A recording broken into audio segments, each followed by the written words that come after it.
I made a mistake for this week's Funday Monday by giving out the most unfun prompt ever. I told my viewers that they're not allowed to attack anything that they have not given a stat drop or a status effect to. And wow, was it awful. I tried my hand at a couple of games of this yesterday myself, and it was the least fun I've ever had playing Pokemon. It was miserable. But in spite of that, I do have two replays today to show you, and I can't wait to get into them with you. Let's check them out. The first game of the day is brought to us by Kamikaze Kid, who is going to open with Landorus Therian in order to intimidate and start attacking right away. Now, unfortunately for Kamikaze Kid, he's met with Defiant King Gambit, which is going to stick the plans pretty significantly, especially next to Terra Ice Regieleki. Now, for some reason, Swesty decides not to attack the Landorus, instead goes for the Rillaboom.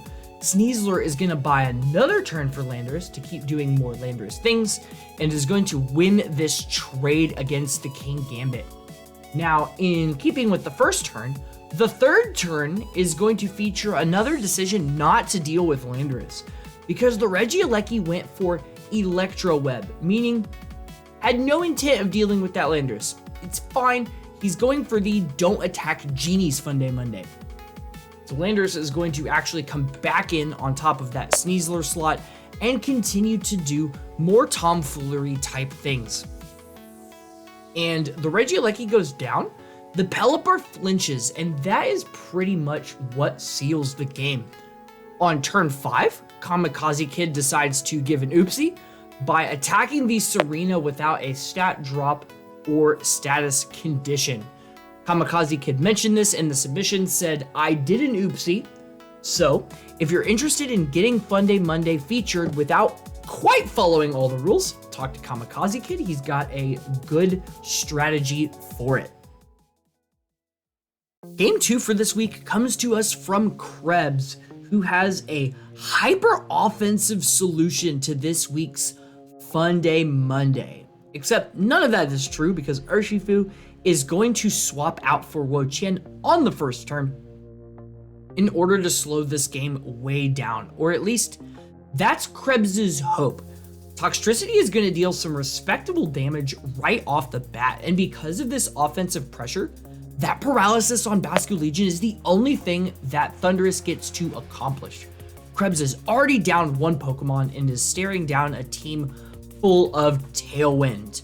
So Cyberthony decides to take advantage of this Tailwind turn by swapping both of his Pokemon out. Thought that was kind of a strange choice. This Bullet Seed was originally intended for the paralyzed Basculegion, so this is fine. And Wo-Chien is just big chillin'. Ursaluna comes in and is ready to try and break the wall. Electrode survives long enough to do the Screech, and the Play Rough misses. Absolutely huge turn for Wo-Chien. The Tailwind runs out, and so it's Electrode's chance to take out the Talonflame with that reduced defense while still surviving. Since Ursaluna is now 0-2 on Play Roughs, Cyberthony decides, okay, you are now benched. I'm putting in Basculegion, who can actually do something.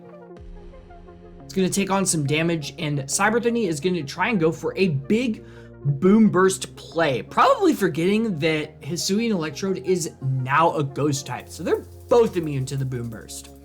And that's when Cyberthony throws in the towel and says, he's got me beat. And that concludes this week's Funday Monday. The theme for week 8 is as follows. Every damaging move you use must be a spread move.